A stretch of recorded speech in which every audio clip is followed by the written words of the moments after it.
November 2, 1944. 3:47 p.m. over enemy-held Czechoslovakia. Lieutenant Bruce Carr watches a single needle betray him. The oil pressure gauge slides down, then hits zero.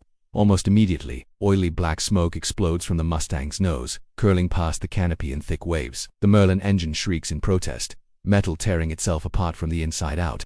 30 seconds earlier, Carr had been leading a low-altitude attack against a German airstrip. Now he's a doomed aircraft with a man still inside it. Moments earlier, an 88mm flak burst sent razor-edged fragments through the engine compartment, slicing the oil line clean through. Without lubrication, the Rolls-Royce Merlin won't last long, roughly 90 seconds before it locks solid. When that happens, the propeller stops turning and becomes 400 pounds of dead weight. The P-51 ceases to be a fighter and turns into an unguided projectile with the glide performance of a cinder block. Carr has no choices left. He jettisons the canopy, rolls the wounded Mustang upside down, and falls into the frozen sky. At 8,000 feet, the parachute snaps open. Below him lies nothing but enemy territory in every direction. He's barely 200 meters behind German lines. No radio, no food, no water, no weapon except a .45 pistol with 7 rounds in the magazine. It's November in Central Europe. Nighttime temperatures plunge below freezing. The survival math is merciless. American airmen shot down over occupied territory have roughly a 23% chance of avoiding capture and reaching friendly forces. The remaining 77% spend the rest of the war behind wire at Stalag Luft 3 or disappear into fields without markers. Bruce Carr is about to defy every statistic ever compiled on downed pilots, because in 4 days, he won't just escape, he will steal one of Germany's most advanced fighter aircraft and fly it back to Allied lines. Bruce Ward Carr entered the world on January 28, 1924, in Union Springs, New York. His childhood gave no hint of what lay ahead except for one thing: flying. In 1939, at just 15 years old, Carr learned to handle an airplane. The timing matters. That same year, Germany invaded Poland and ignited the Second World War. A farm kid in upstate New York couldn't know that within 5 years he'd be fighting Messerschmitts over Europe, but some instinct must have told him aviation was about to matter more than anything else. There was no flight academy, no formal program. A local crop duster named Earl let the teenager sit in the cockpit of a biplane and take the controls. One afternoon was enough. By 16, Carr had logged more hours than many military cadets ever would. On September 3, 1942, at 18 years old, he enlisted in the U.S. Army Air Forces. When he entered aviation cadet training, fate intervened again. His instructor was Earl, the same pilot who taught him years earlier.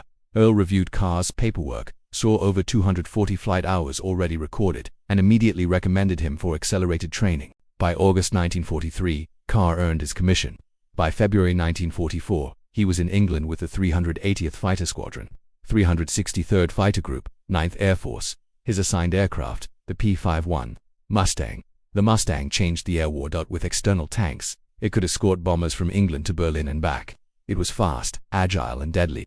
Top speed over 430 miles per hour, ceiling above 41,000 feet. 6.50 caliber machine guns with nearly 2,000 rounds, enough to tear a bomber apart in seconds. Before the Mustang arrived in numbers, daylight bombing missions were slaughtered. In October 1943 alone, the 8th Air Force lost 60 bombers over Schweinfurt without escort. B-17s and B-24s were easy prey. The P-51 ended that nightmare. German pilots gave it a name that stuck: the long-nosed bastard. The Luftwaffe began bleeding experienced aviators faster than they could be trained. Carr fell in love instantly. The cockpit felt natural, the controls were alive, the power intoxicating. He christened his aircraft Angel's Playmate. He had no idea that 8 months later he'd be sitting in a cockpit filled with German labels, staring at a black cross and a swastika. March 8, 1944, Carr spotted a Messerschmitt Bf-109 and went after it. The German pilot dove for the deck, skimming treetops at more than 400 miles per hour. Carr stayed with him, 40 miles at lethal speed, both aircraft barely clearing forests. CNOPIES. Carr fired. Missed. He fired again. One round clipped the wing. The German pilot panicked, pulled up, bailed out too low. The parachute never fully deployed. The man struck the ground at highway speed. The 109 smashed into a hillside. Carr returned, expecting approval instead. His commander erupted. The flying had been reckless, suicidal. The kill didn't count. Carr hadn't technically destroyed the aircraft. The pilot had killed himself. It was the first sign Carr saw the world differently. Where others saw danger, he saw openings. Where others saw limits, he saw suggestions. By May 1944, Carr transferred to the 353rd Fighter Squadron, 354th Fighter Group, the Pioneer Mustang Group, the first American unit to fly P-51s in combat.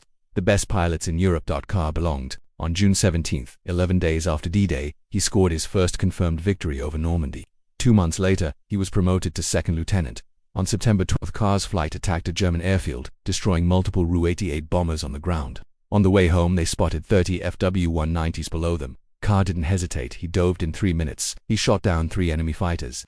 When his wingman was damaged, Carr escorted him all the way back to friendly airspace, ignoring opportunities for more kills. For that, he received the Silver Star. On October 29th, he downed a Bf-109s. His total reached 7.5 victories. He was officially an ace. 4 days later, everything unraveled. November 2, 1944. Carr slammed into frozen ground. The landing twisted his ankle, brutally not broken but barely usable. He buried his parachute beneath leaves. The Germans would search, they always did. He had maybe 20 minutes. The airfield he'd attacked lay 5 miles north.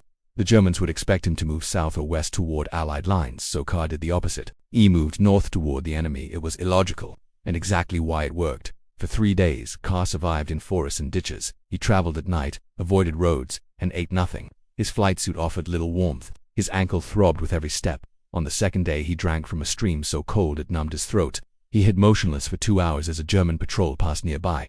By the third day, hunger dominated everything. His body began burning muscle just to stay alive. He decided he would surrender.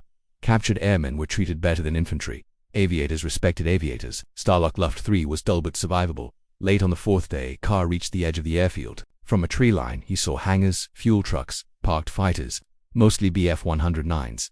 Then he saw it, and Focke-Wulf FW-190 sat in a revetment 80 yards away. Mechanics finished a full inspection.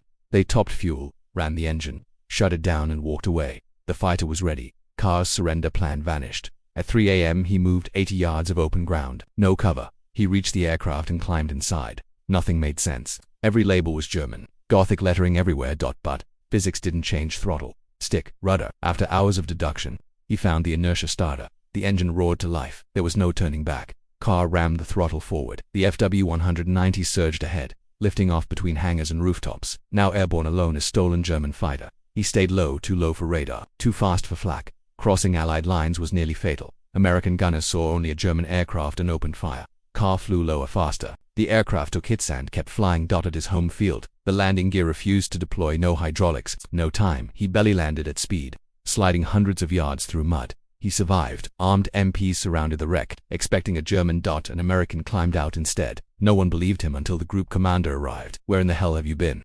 he asked. The story spread instantly. The only American to take off in a Mustang and return in an FW-190. But Carr wasn't finished. April 2, 1945. Leading 4 P-51s, Carr encountered more than 60 German fighters. Every manual said retreat. Carr attacked. In minutes, 15 enemy aircraft fell. None of his pilots were lost. For this, he received the Distinguished Service Cross. Bruce Carr flew in 3 wars: World War II, Korea, Vietnam. Over 500 combat missions. He retired as a colonel. Bruce Carr died in 1998. He rests at Arlington. His headstone lists medals. It doesn't mention the stolen fighter. Some stories don't fit on stone.